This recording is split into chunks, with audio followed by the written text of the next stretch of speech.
Sir, I would like to thank you for a very enlightening lecture. And I have some couple of questions. The first one is how you would assess Obama's visit to India and attracting young IT fraternity and generating jobs for them in US. So would you call it as term just you explained digestion? So how you would assess that? That is one question. Shall I ask the other question later? Okay. Yeah. Ask the other question.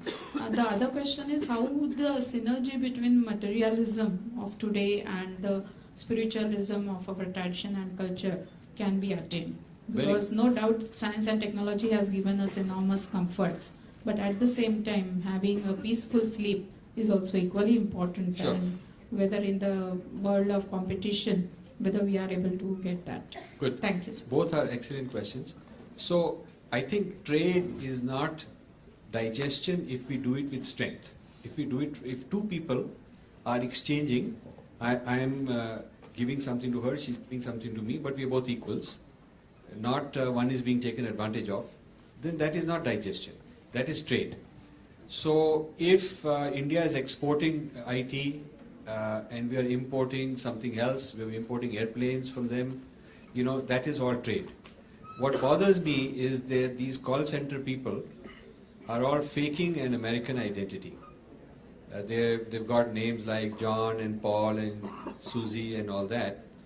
And they are also living in a make-believe imagined world that they're living in Dallas and they are cheering the Dallas Cowboys, football team and all that. So this is kind of brainwashing them into a kind of delusion. So the youth that are imagining that they are somebody they are not are probably getting uprooted and confused. This is the problem. I do not find the same mixed up nature among Chinese. I find that they're quite clear that they're Chinese, they're different, they are not ashamed of being different, they are assertive, and you will find Chinese asserting their Chinese-ness more and more. So this, I think, trade is good, but not losing your identity and your bearings. So you can do it on your own terms, and you don't have to get mixed up. The second question, which is I think a very important one, how to combine good dharmic spiritual kind of life with material well-being. Nowhere in our dharma does it say you neglect your body or you don't have enough money, you do that sort of a thing is stereotyped. It's only for a sadhu who's a sannyasi, and only a small percent of people ever in Indian history were sannyasis.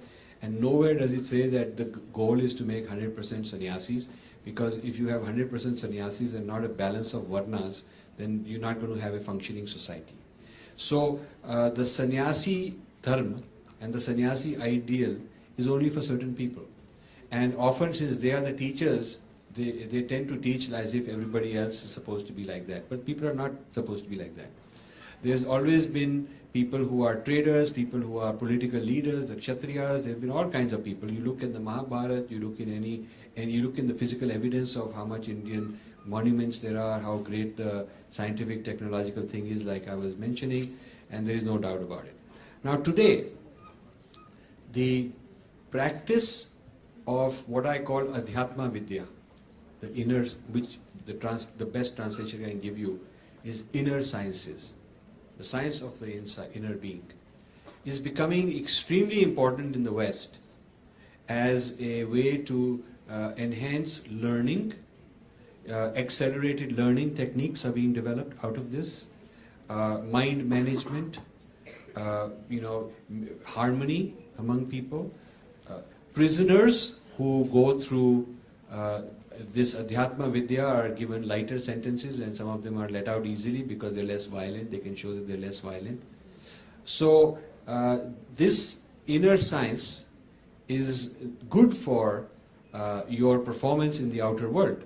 Athletes are learning yoga and meditation. Musicians are learning. In IBM they have a meditation room which was started by Maharishi Mahesh Yogi's TM program.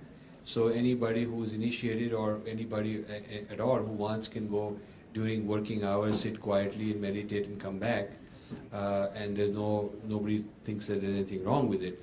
So you find that the West is taking on many of these Indian inner journey techniques, while Indians are still having doubt. My concern is that West will appropriate and take over all this, call it their own, give it their spin, give it their twist,